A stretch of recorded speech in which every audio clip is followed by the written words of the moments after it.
Welcome to Cleft and Beauty. Should be obvious to everyone why I was chosen to introduce this subject. Excuse me one second. Shaylee, have you seen my blush? No, sorry, Dad. Okay. All right. Well, sorry about that. In this session, we're going to delve into the intersection of cleft conditions and the concept of beauty, emphasizing the importance of redefining beauty standards to embrace diversity and individuality. Please welcome to the screen Smile Train's own Iva Ballou and Pamela Bellato.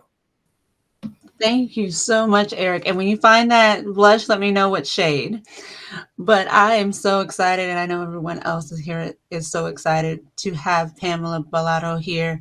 And before we jump in, I have to give her a brief introduction. Pamela Bellato is an international award-winning author, founder of Women Who Do Wonders Media, and an advocate for the cleft community. She established the Mission Wonder Woman Foundation to combat sex trafficking and help survivors, and has created 2 skincare lines while also authoring an impactful book like The Little Girl Who Discovered Her Smile, which launched today. Let's give her a round of applause and welcome her. Thank you so much for being here today, Pam. Thank you for having me. It's a real honor to be here. And I feel so lucky to be sitting beside you right now. Oh, thank you. So there are so many things that we could talk about. So I'm just going to jump right in. And if you could give us a little bit of background, because I'm hearing a little rumor that at one point in time you moved to the Middle East and worked in plastic surgery. That is correct. So I have a quite a vast background, and I think I'll start with, I was born and raised in Canada, so came from Canada, but in 2000, if you want to go back to how I got to the Middle East, it was actually in 2000 I moved to the UK, and then in 2001 is when I moved to the Middle East, and I worked in a very prestigious hospital over there, but what was beautiful is that I actually managed the medical aesthetics department in the dermatology and plastic surgery. So, wow. And because we always talk about cleft affected being in different occupations. That's not always something that you would think of when you hear cleft affected, and also to be in like plastic surgeon or aesthetics. So can you tell us how you got into that field? Yeah. So, I was born with a cleft lip, and I was the only person that I knew had a cleft. And, as most of us will grow up, going through life with low self-esteem and all the things that come with that. But it was my teen years. I was getting into the makeup and, I was playing with myself, trying to play with how to fix my scar and how to make it look less visible. And, but when I got out of high school, I decided, you know what, I want to make other women feel beautiful for the rest of my life, because I know how it feels, and I want to feel beautiful.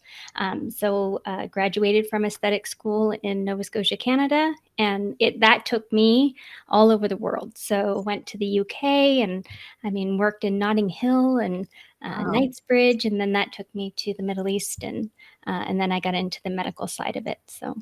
Wow. And was that ever hard? Just to be on the plastic surgeon side, and were there ever moments that made you think about like childhood, or did you see any other clefts while you were over there? You know what? I didn't see a lot. I saw some.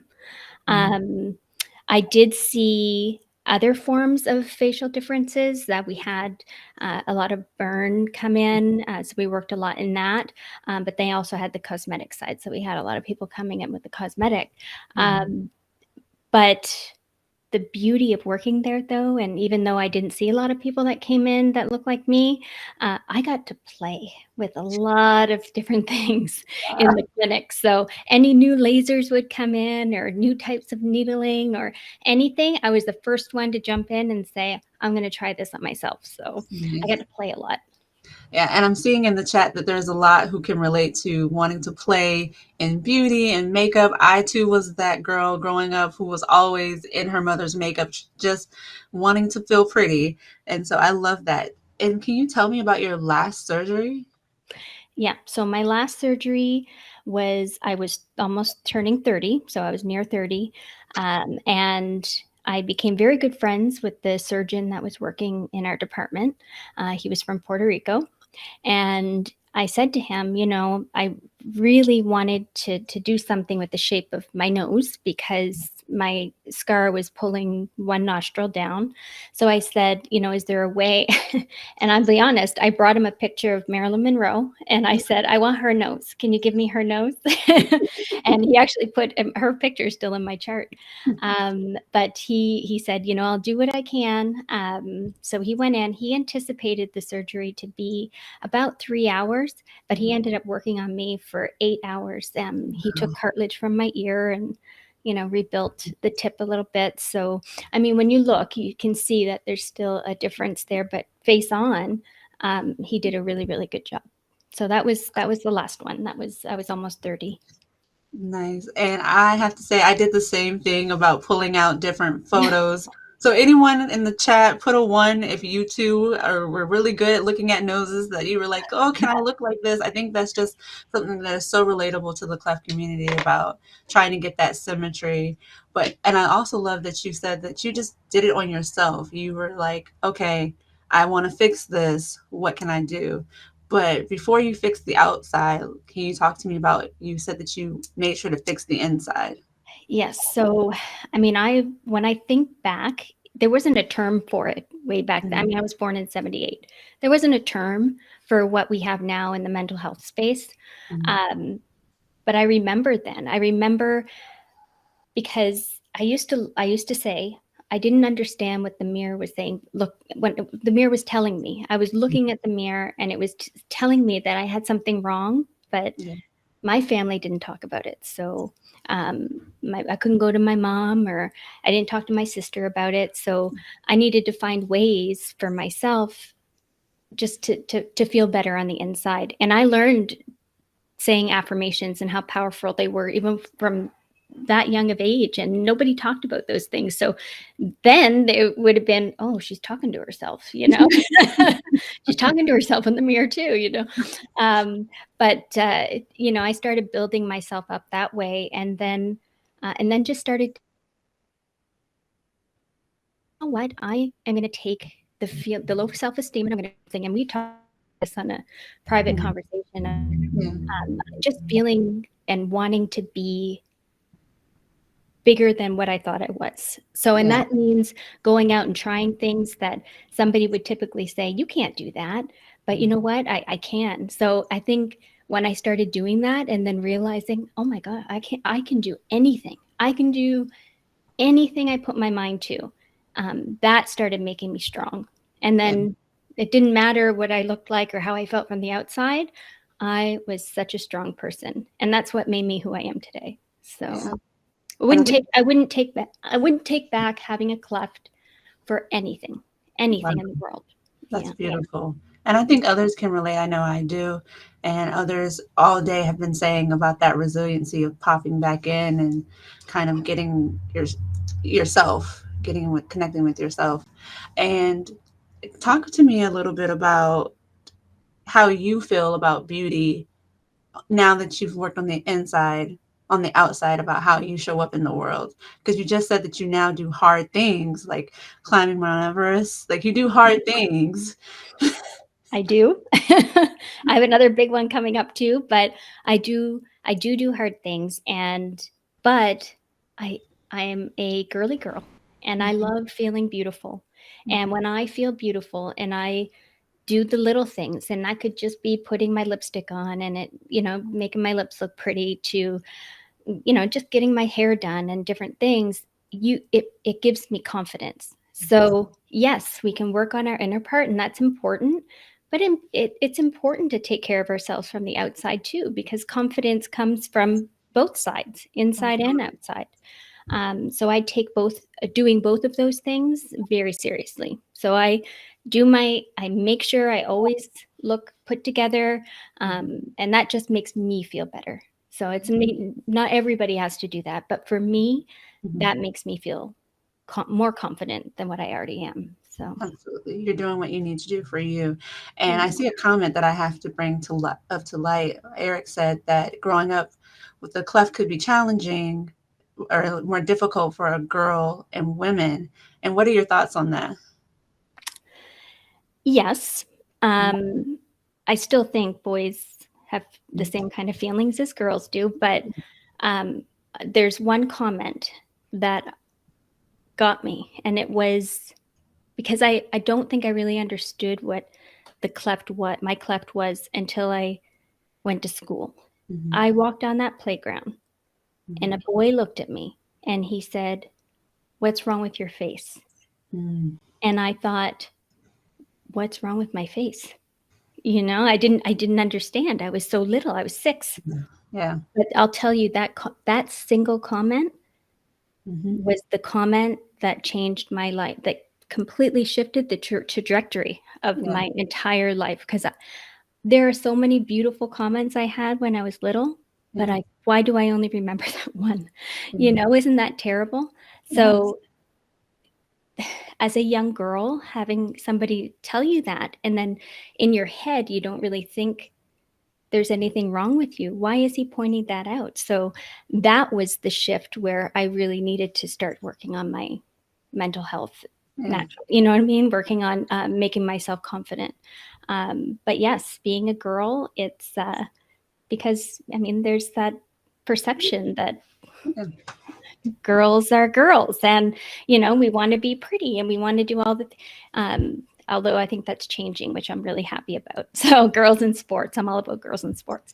So it doesn't always have to be the pretty side, but yes, that single comment changed my life forever. So as a young 6-year-old girl. And they say that that's when you children start to understand their outward appearance is around 6. So it's very telling that that is the comment that you remember and at that age. But you said something else, and I'm seeing it in the chat about beauty tips. So I have to know, Pam, what is your favorite beauty tip at the moment? At the moment, because I could go back to all the things I tried on myself. Or your top one.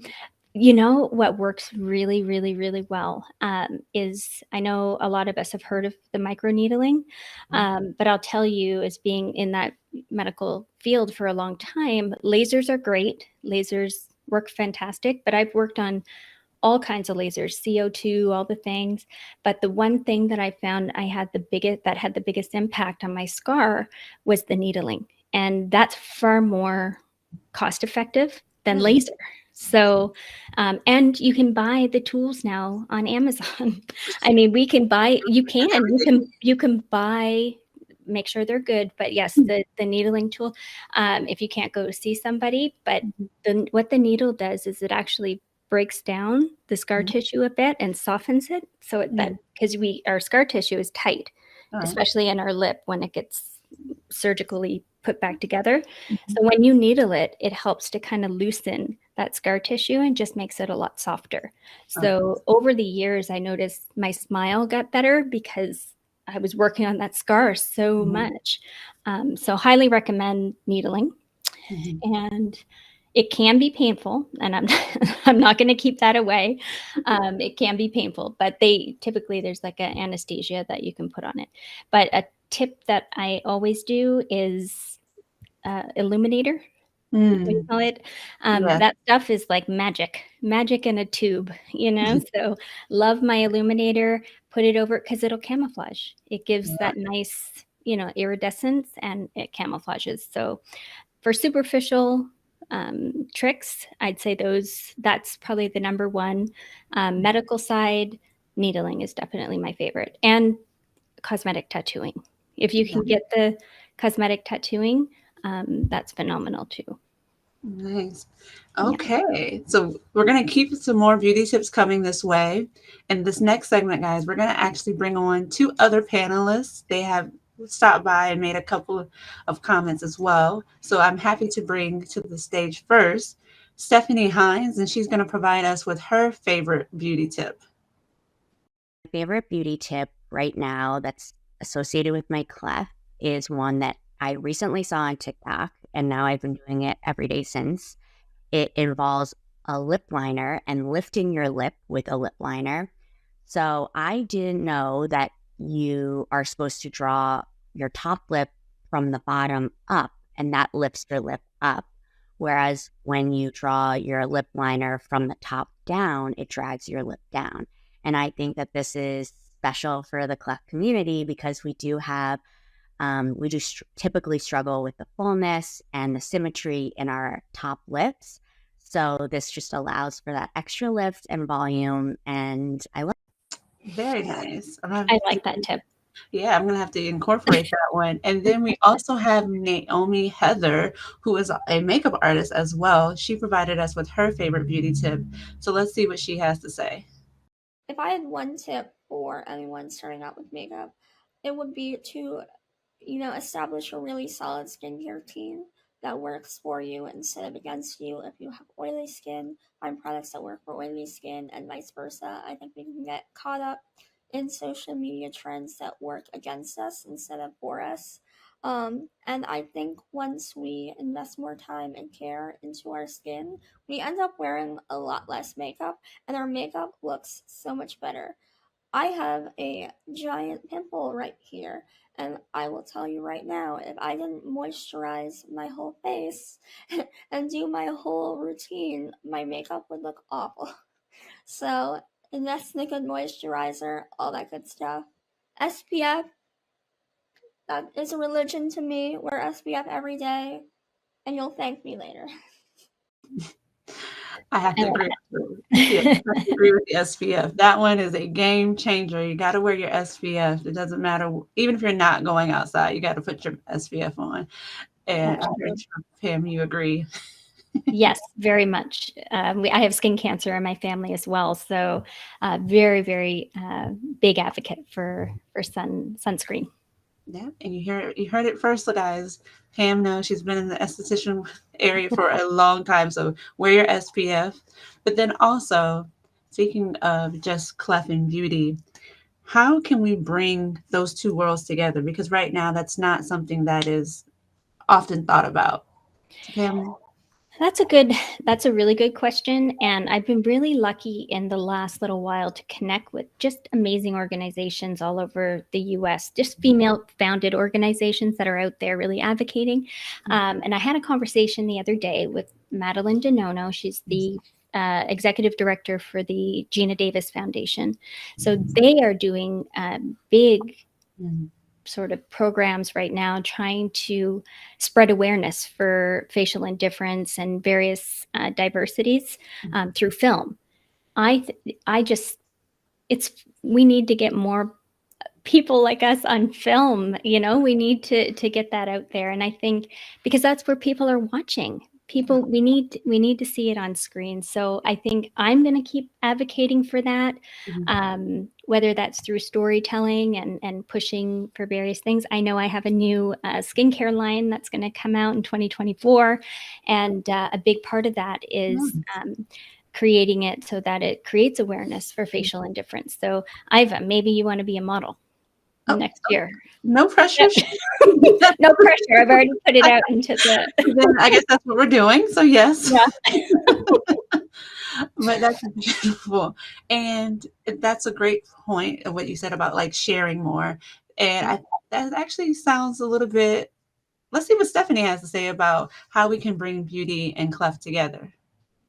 To promote cleft entering the beauty chat and bringing that individuality out is to get more share, and post. We need to get loud about our individuality, which will ultimately shine bright and be beautiful. And if you are currently in a moment where you are not confident about sharing your own journey, you can get loud about supporting others that are in that moment and sharing until you get comfortable with sharing your own journey. I love that. 100% agree. If you're not ready, share. I love that. Yeah, it was share, post, guys. So whether it's being you sharing for yourself or share, and post for the others, that way, that's the only way we're going to get our voices heard. And so I also want to see what Naomi has to say about how we can incorporate beauty and cleft together. I think we're really blessed to live in an era of social media where a community of people that have clefts are just a click away, where you can find people that you see yourself in and that they see themselves in you and they want to see you succeed, depending on family that love and celebrate you, friends that accept you as you are. I find the environments we put ourselves in are so, so important. And this is one of the many reasons why we need to strengthen our community. This is a very new concept. I never had anything like this growing up. And I can tell you now the amount of strength and progress I have made once I started finding things like this has been out of the water. We need to keep fostering it. We need young kids to be with kids like themselves so they don't feel lonely. I wouldn't want anyone to feel the way I did growing up. Yes, making sure that way those that are coming behind us have some people to look up to. I know Pam, you and I have both talked about how that's why we do what we do. Yes. I didn't have anybody around me, and my family didn't talk about it. So I was alone. I was completely alone. I wish I had an organization like Smile Train. I wish I had a community. But look what we have now. So nobody that's on here. My inbox is open, like my front door. I tell everybody that. You can send me, you need to talk, you need anything, you can message me anytime. And I know that everybody, you and everybody in this community is the same way. Yeah.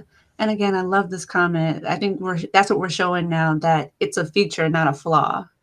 That's something that we're now bringing to the forefront, that it is a feature, not a flaw. No. And Yeah. we are correcting that. And before we go, we have to get one last message. And so I want to see what Naomi has to say and giving that one last message to the community.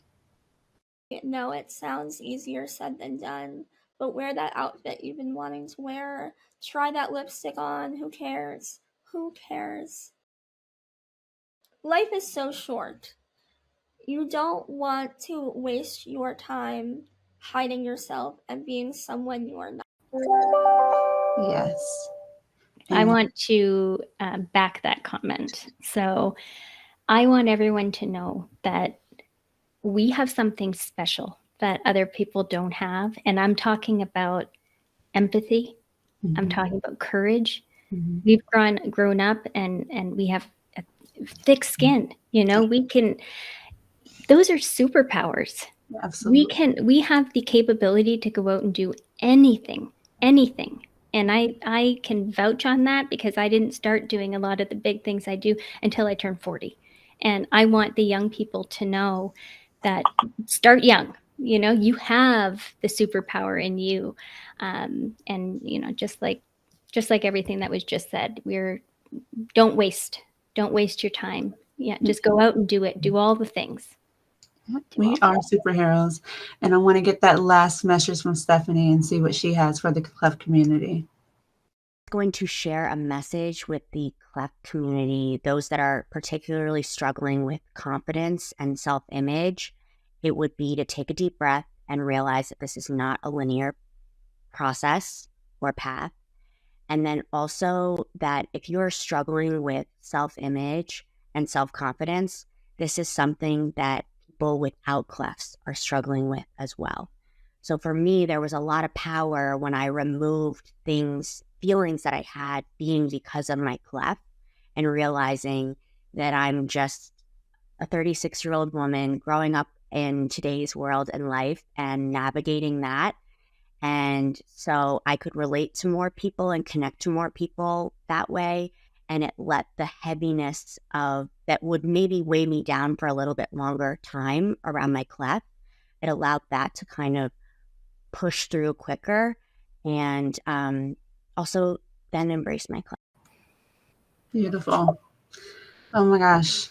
And I think that's what we were talking about this whole time, of just it's hard enough. Life is already hard. And then you have the cleft. And so being sometimes, Dr. Rebecca brought it up in her dating session of like making sure to realize, is it the cleft that is going on or is it something else? And having those two. And so Pam, if you could just give us one last message and then we're going to move on to our Q&A portion. I just want to say, embrace your courage and work every day on letting go of the opinions of others.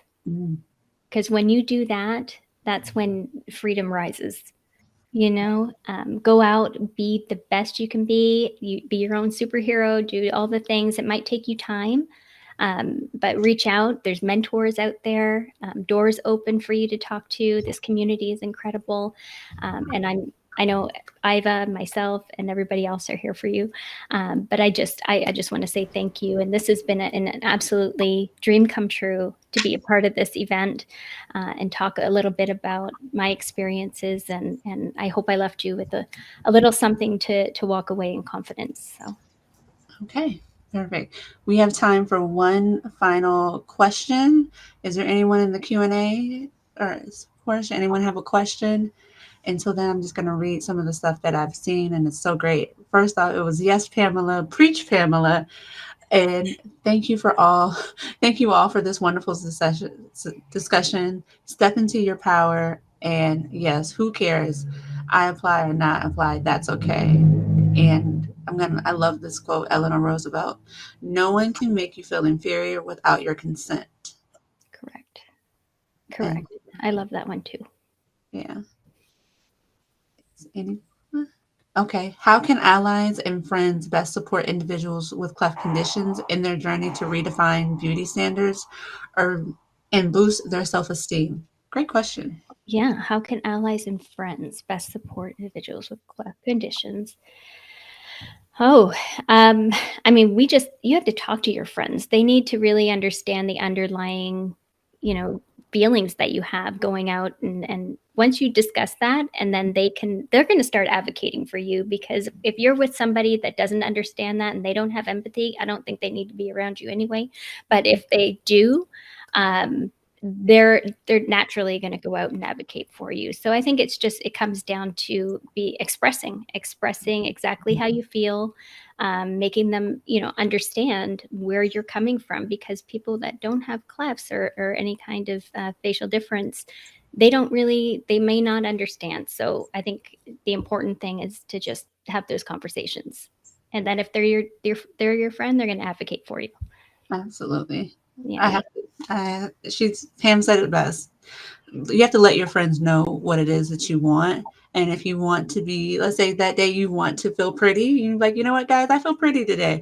And when you're with your people, they will tell you, absolutely. And they'll hype you up. Or on those days where you're like, I don't feel so pretty today, those same friends are going to again tell you, girl, you look so good. And when you find your people, and they will love on you and they will always advocate for you. So yes, just tell your people what you want. 100%.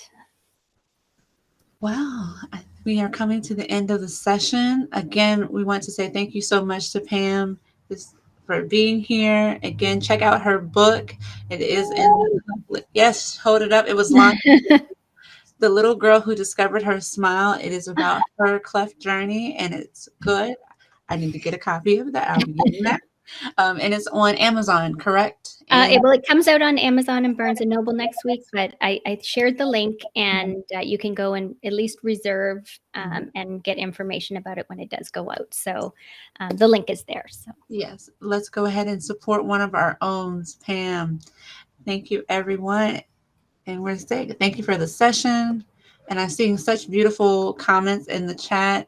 If you like this session, please give it a 5-star rating. Oh, and hey, Susie. All right. Thank you, ladies. That was amazing. And guys, if you want to see the full stories of Naomi, Heather Hayter, Pamela Blado, and Stephanie Heinz, head over to our resource section of the platform. We have a hint. Naomi shares a makeover tutorial, so you might want to check that out. We're getting close to the end, so if you haven't hit the game, you should do it now. We'll see you next for our next session, Kids Superheroes. Thanks, everybody.